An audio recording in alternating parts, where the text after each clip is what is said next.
This is night 4 of the 12 Nights of Dark Christmas, and tonight we're talking about the Wild Hunt and Odin, who had a lot of influence on what we know today as Santa Claus. Long before Santa was known to fly through the sky with his reindeer, Odin did, and many of Santa Claus's traits come from the Wild Hunt, Odin's terrifying winter procession of ghosts. In Norse tradition and many other pagan traditions, the longest nights of winter allowed the dead to ride freely. Odin led the dead, or these spectral hunters, as they flew across the sky on his 8-legged horse that I'm not even going to try to pronounce, but I'll put the text of it here.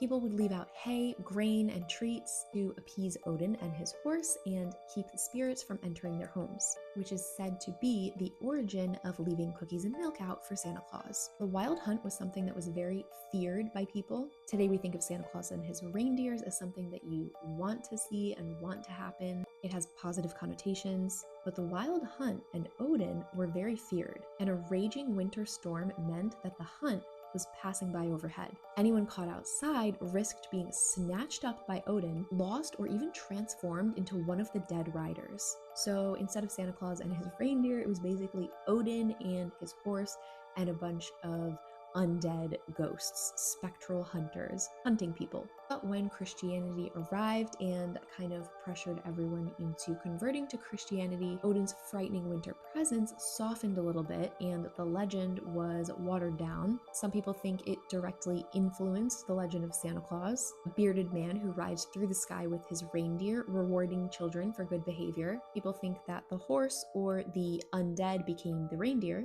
and obviously Odin perhaps became Santa Claus. The offerings of treats and grain and hay then became the offerings of cookies and milk for Santa, and the entire ghostly procession turned into a magical sleigh ride. It's debated whether or not Santa Claus is actually a modern version of Odin. It's obviously been altered and modified. There definitely are a lot of similarities and a lot of influences in Odin's tale. And that is a quick, short version of the story of Odin and the Wild Hunt.